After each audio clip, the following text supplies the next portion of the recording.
ग्रहण यानी कि इक्लिप्स के बारे में कई लोगों का ये कहना है कि वो हम पर बहुत ही बुरे प्रभाव डालता है, या फिर ग्रहण के समय कौन से काम शुभ हैं और किस काम से हमारी किस्मत खराब हो सकती है। आगे बढ़ने से पहले हमें ये जान लेना चाहिए कि एक्चुअली इक्लिप्स के टाइम पर स्पेस में होता क्या है। So as we all know कि हमारा प्लैनेट अर्थ एक स्फीयर है जो हमारे सोलर सिस्टम के स्टार सन को रिवॉल्व करता है, एंड मून भी हमारे प्लैनेट अर्थ को रिवॉल्व करता है अलॉन्ग विद स्पिनिंग।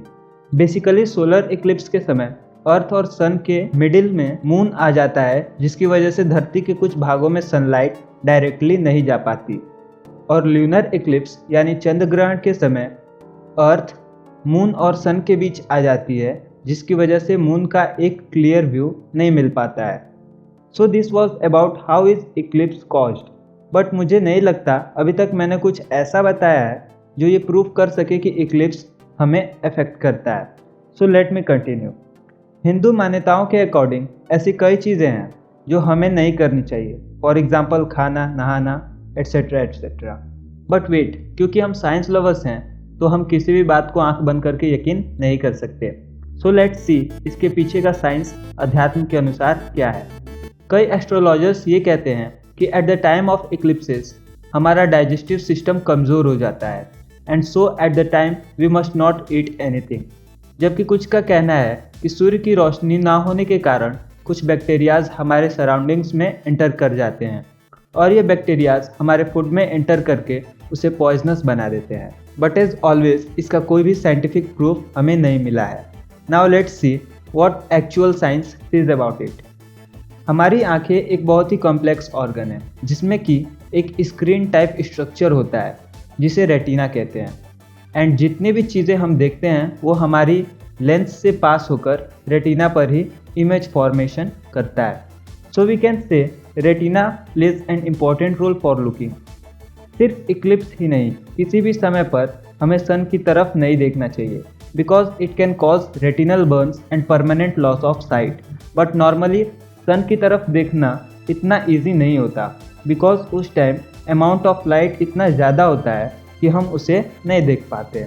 लेकिन at the time of eclipse sun पूरी तरह से विजिबल नहीं होता, जिसकी वजह से हम उसे नॉट मच ईजली बट देख पाते हैं, and as the result sunlight हमारे रेटिना पर कन्वर्ज होकर सिर्फ कुछ ही सेकेंड्स में उसे बर्न कर देती है। एंड डराने वाली बात तो ये है कि रेटिनल बर्न्स के समय हमें ये महसूस भी नहीं होता, and ultimately it leads to complete blindness. So this was what science हमें करने से मना करता है सोलर इक्लिप्स के समय। मैं आपकी धार्मिक बिलीव्स को ठेस नहीं पहुंचाना चाहता, सो मैं आपसे ये तो बिल्कुल नहीं कहूँगा कि आप क्या करें और क्या नहीं, but you should think on this only once. एक तरफ एस्ट्रोलॉजी जिसका कोई साइंटिफिक एविडेंस नहीं है, एंड दूसरी तरफ साइंस जो सिर्फ आपको ये एक्सप्लेन कर रहा है that what is happening. But if you will ask my opinion, मैं उनसे एक क्वेश्चन करूंगा जो कि इन बिलीव्स पर भरोसा करते हैं। धरती पर कई बार इक्लिप्स इंडिया में विजिबल नहीं होते, बट एट दैट टाइम जब हम इक्लिप्स को नहीं देखते, डैट इज़ वो दूसरे प्लेसेस से विजिबल होते हैं, तब तो आप इन बिलीव्स को नहीं मानते। बट अकॉर्डिंग टू यू उस केस में भी वो हार्मफुल बैक्टीरियाज हमारे फूड में एंटर कर जाने चाहिए, एंड हमारे डाइजेस्टिव सिस्टम को कमज़ोर हो जाना चाहिए, भले ही वो ग्रहण कहीं दूसरी जगह लगाओ। Because as we all know हमारे अर्थ पर तो सनलाइट एक ही आती है, and it is from sun. But उस टाइम एज वी नो ऐसा कुछ भी नहीं होता। By the way this was what I think, but what use I mean आप किस चीज़ को ज़्यादा प्रेफर करते हैं, एस्ट्रोलॉजी को या फिर साइंस को? नीचे कमेंट करना बिल्कुल मत भूलना। तो बस आज के लिए इतना ही, मिलेंगे अपने नेक्स्ट वीडियो में। अगर आपको इस वीडियो से कुछ नया सीखने को मिला तो लाइक ठोकना and subscribe to never miss an update. तब तक कीप लर्निंग, कीप सर्चिंग। जय हिंद।